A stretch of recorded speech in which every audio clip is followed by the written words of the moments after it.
YouTube channel. So today we will read about hydrogen chloride gas and also acid. So let's get started.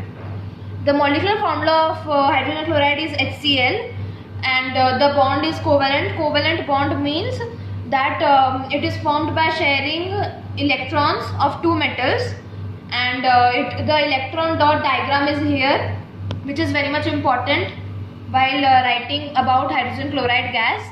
Now we will read about its occurrence, how it occurs. It occurs in a free state and in volcanic gases and also in gastric juices in mammals. It is found in when volcanoes erupt. The gases which are erupted by the volcanoes, hydrogen chloride is found, and it is also found in the gastric juices of mammals, all the mammals.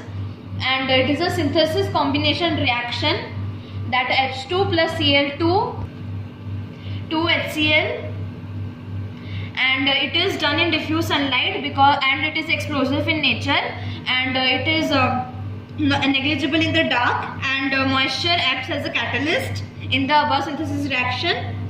And by balancing it, we found that one molecule of hydrogen combining with one molecule of chlorine gives two molecules of hydrogen chloride. So this was the synthesis combination reaction of hydrogen chloride. With this reaction we find our HCl gas. Now we will see it when it reacts with other metallic chlorides. So here we will take metallic chloride as NaCl because it is cheap and available, and the acid which it will react with is we have taken H2SO4, and because it is volatile in nature and it does not form any respective compounds other than HCl and the metallic compound, so concentrated sulfuric acid is used because it is non-volatile in nature and has a high boiling point. It also displaces volatile hydrogen chloride from the salt sodium chloride. So this reaction takes place below 200 degrees Celsius and above 200 degrees Celsius. So we do not prefer above 200 degrees Celsius because in this fuel is wasted and the glass apparatus may tend to crack. So that is why above 200 degrees Celsius is not preferred, but below 200 degrees Celsius is preferred. So we will read NaCl plus H2SO4 gives NaHSO4 plus HCl, so it is a balanced reaction. And in above 200 degrees Celsius there is a balancing part here and this one. So we will find that two molecules of sodium chloride combines with one molecule of sulfur. So two molecules of sodium chloride combines with one molecule of concentrated sulfuric acid gives sodium sulfate, which is also known as normal salt, plus two molecules of hydrogen chloride. So this reaction is not preferred in the laboratory preparation of HCl. Below 200 degrees Celsius is preferred because concentrated H2SO4 is non-volatile and has a higher melting point, and sodium chloride is preferred because it is cheap and easily available.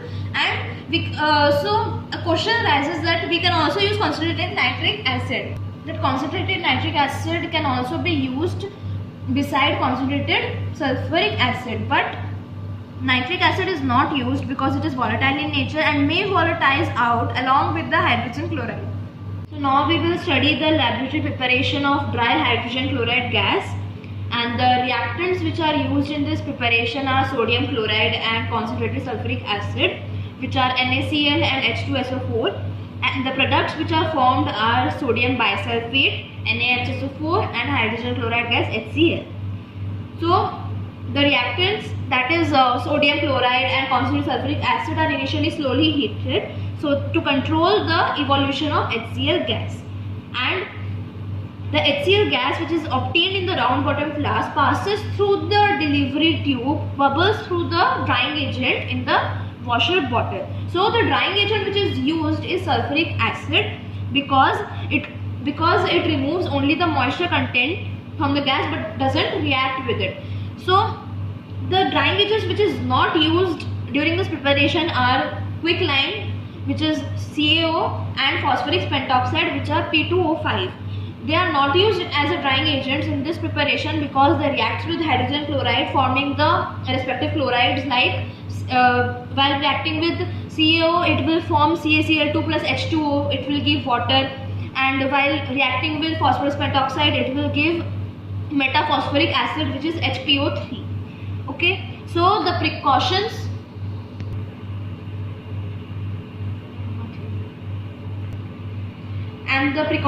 that we should take while performing this preparation are that the reaction mixture is initially heated very slowly to control the evolution of HCl gas, and we should keep in mind that the lower end of the thistle funnel should be dipped below the acid so that the HCl gas which is obtained does not escape out from the thistle funnel. So these are the precautions, and how we will identify that hydrogen chloride gas we have obtained. So if we will dip a glass rod in ammonia solution and brought near the mouth of the gas jar when the hydrogen chloride gas is obtained, then we will see dense white fumes of ammonium chloride are formed. So this is the identification of the hydrogen chloride gas that we have obtained it. Now we will study about the physical properties of hydrogen chloride gas. First is color. What is the color, odor and taste of HCl? Odor means the smell.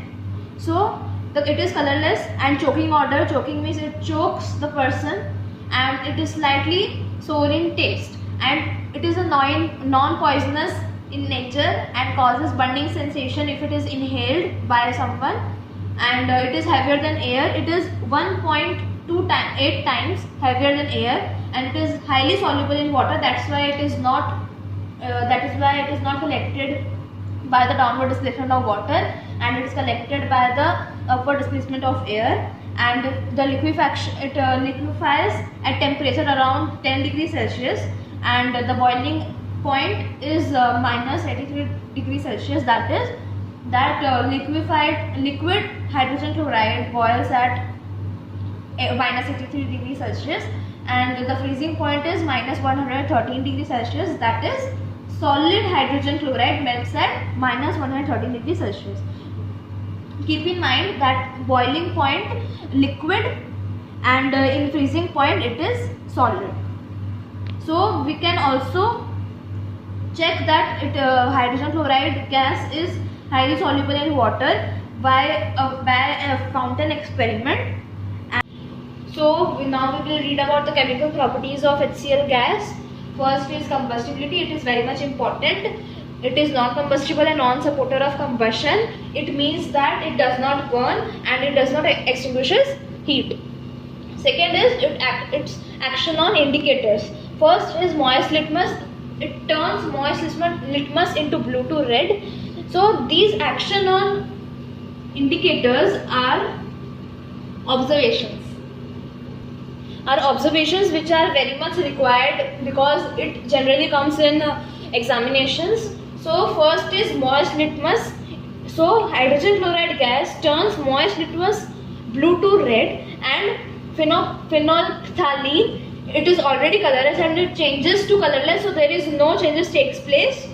And in methyl orange, HCl gas converts methyl orange from orange to pink. So these colors are very much important to remember. And the third one is thermal dissociation. What is the meaning of thermal dissociation? So the thermal dissociation reaction is a simultaneous reversible decomposition reaction that is brought about only by heat. Okay, so we can get hydrogen and chlorine from hydrogen chloride if it dissociates when it is reacted above 500 degrees Celsius. So here is the reaction. If we will balance it, so there will be two molecules of hydrogen chloride gas, and it is an irreversible reaction. So this is the sign, and it 500 degrees Celsius it is reacting upon, and it gives one molecule of hydrogen and one molecule of chlorine. Okay, so here we end our hydrogen chloride topic, and if you find any doubts you can write in the comment section. If the video useful, then please like, share and subscribe my channel. Thanks for watching.